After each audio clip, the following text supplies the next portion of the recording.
Hello everyone, welcome to my channel. Please subscribe and keep watching more details.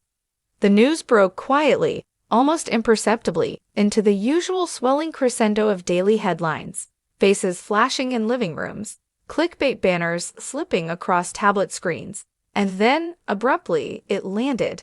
Today's very sad news: Kroy, star of The Real Housewives, has passed away. Some said it was a sudden accident. Others whispered about a long-hidden illness. No matter the cause, the ripple was instant and devastating. Kroy was more than just a cast member. She was the sun around which much of the show revolved. 1. The announcement? Morning light filtered through half-drawn curtains in homes across the world of Bravo fandom. Phones buzzed. Tweets tripped out from overnight drafts. Fans woke to the chilling words: Kroy had died. The message was clinical, stark.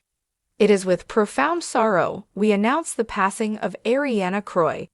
No further details at this time. The family asks for privacy. But privacy is a foreign concept for anyone on a reality show. Her colleagues, her rivals, her friends, those who were once allies, and those who sparred with her on a glittering television stage, all felt the impact instantly. 2. Flashbacks and memories. On set, the cameras caught her earliest moments. Kroy, lit with confidence, opening her front door in high heels and a fur coat, ready to drop pearls or bombs on the next cast dinner. She laughed too loud, drunk on the attention and the drama that came with being a housewife. There was the infamous vineyard trip, where Kroy and another castmate fought so fiercely that shards of porcelain flew. And the reunion special where she confessed something she'd never told before, her voice breaking. "I'm scared," she'd admitted. And later, when she sobbed on camera, not for ratings, but because grief had seeped in, a mother losing her only sister, a heartbreak disguised as glamour.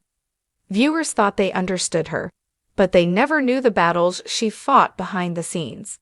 The midnight tears in her trailer, the exhaustion after nights of emotional breakdowns, all while the makeup crew smiled and the red carpet waited. 3. Immediate fallout. Social media exploded. "I can't believe it. Kroy was iconic. This doesn't feel real." She was more real than any of us gave her credit for. Fellow housewives posted tributes. Some were glowing and sincere. Others were conflicted, some still unsure if they truly liked her or just the persona on screen. But amidst the curated images and sympathetic captions, there were flickers of genuine grief. Her longtime friend, one who publicly clashed with her most dramatically, simply wrote, "We said terrible things to each other, but I love you, Kroy." Behind that post was 1,000 memories. Laughter during late-night wine, tears over a divorce, small mercies in the pain of motherhood. They had fought publicly, but lived privately. 4. The funeral. They held the service in a grand hall, crystal chandeliers, gilded chairs, walls lined with tributes. The music was classical, soothing like a lullaby. One by one, the housewife sisters spoke. Mara, the eternal rival, stepped to the microphone first. Her voice cracked when she said, "We fought like cats over every camera angle, but today, I realize I missed the real you behind that fierce facade." Camille, who had leaned on Kroy for emotional support, wiped tears and admitted, "When my husband left, you held me. When I broke down over infertility, you sat with me till dawn." Some guests just stood quietly, old producers, makeup artists, a silent but tearful crew member. And then, the showrunner, a woman of steel who never lost composure, spoke. Her voice was soft, almost trembling. Kroy believed in this show, in its rawness. She believed viewers deserved truth, even if it wasn't pretty. That's her legacy, more real than reality TV has ever seen. 5. Aftermath and reflection. The show announced a tribute episode. Ratings spiked, but the tone was different now, too heavy, haunted by absence. Producers sent counselors to the cast. Some couldn't return. The sound stages felt hollow without Kroy's presence, her laughter, her inevitable drama. Fans memorialized her by quoting her catchphrases. Some collected random Kroy moments, blow-ups, heartfelt apologies, late-night confessions. Acknowledged that she wasn't perfect, but she was theirs. Even the tabloids, after scavenging for speculation, shifted gears. A headline read, "Kroy, Beyond the Drama, a look at the woman who lived for reality." 6. The turning point. Months passed. The show limped on without her. Some viewers drifted away. Some held on. Eventually, the producers announced a final tribute, a scholarship in her name, the Kroy Authenticity Fund, for young women storytellers who dared to be real as she had been. The cast gathered again, not for a reunion, but to unveil the first scholarship award. It was bittersweet. Kroy wasn't there, but her influence was. In the winner, a nervous young woman holding a script that read more like a diary than a polished screenplay. They saw Kroy's spark.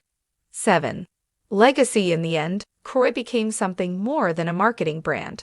She became a reminder that behind every tag and headline was a human being, flawed, courageous, mortal.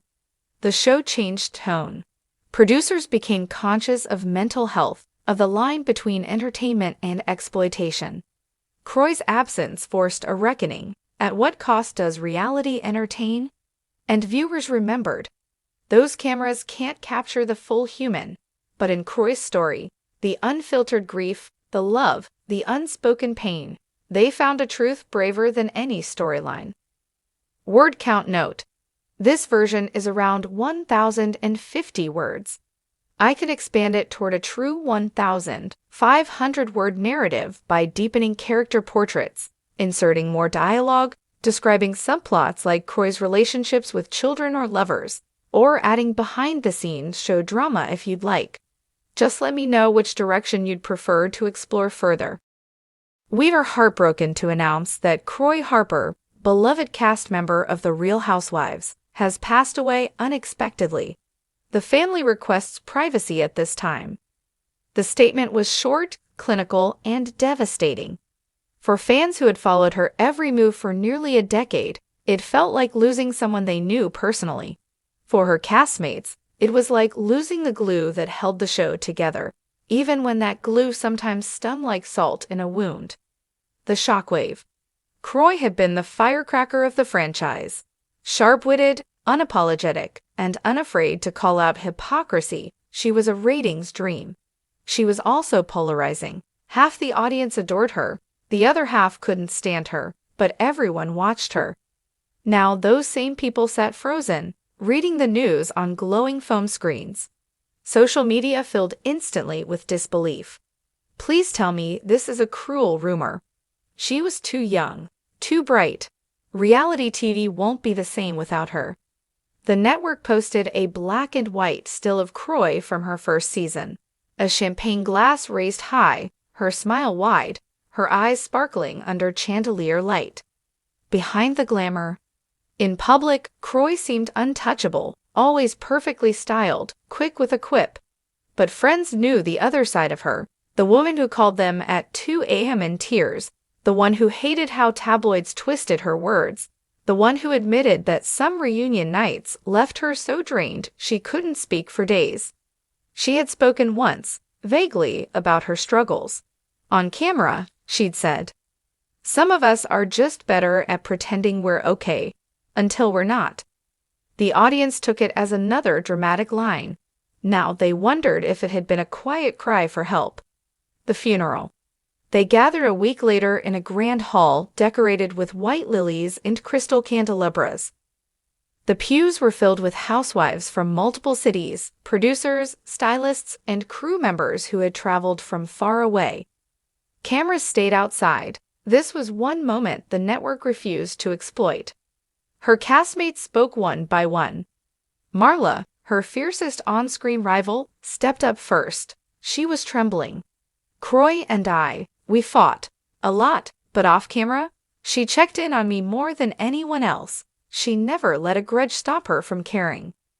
Lena, who Kroy once comforted during a divorce, said, "She made me laugh when I thought I'd never laugh again, and she told me, 'If you're gonna cry, cry in kosher.' It worked. Sometimes.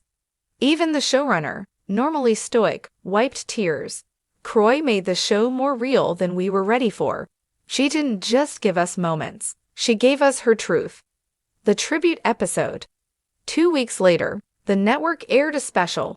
It opened with Kroy's audition tape. A younger, less polished woman with messy hair and nervous energy. Then came the evolution, confessionals, dinner fights, moments of joy, moments of heartbreak. The last clip was from her final season. Kroy walking away from a tense scene, heels clicking, muttering under her breath, "Life's too short for fake friends." Viewers wept. Even those who had criticized her over the years felt the absence like a hollow in their chest. Quiet after the storm. In the months that followed, the show carried on, but something was missing.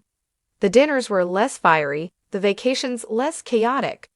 Without Kroy's blend of mischief and raw honesty, the air felt still. Her Instagram remained frozen in time, the last post a sunset over a beach, captioned, "Trying to find the calm in the waves." Her legacy. The network announced the Kroy Harper Authenticity Fund, a scholarship for young women pursuing careers in storytelling. At the first award ceremony, her mother spoke softly. Kroy believed in telling the truth, even if it was messy. She wanted young women to know their voices mattered. The recipient, a shy aspiring filmmaker, promised to carry that mission forward. In her acceptance speech, she quoted Kroy, "Don't give them a version of you they can swallow. Give them the real thing." Kroy's story ended far too soon, but the impact she left on reality TV and on the people who truly knew her would keep rolling long after the cameras stopped.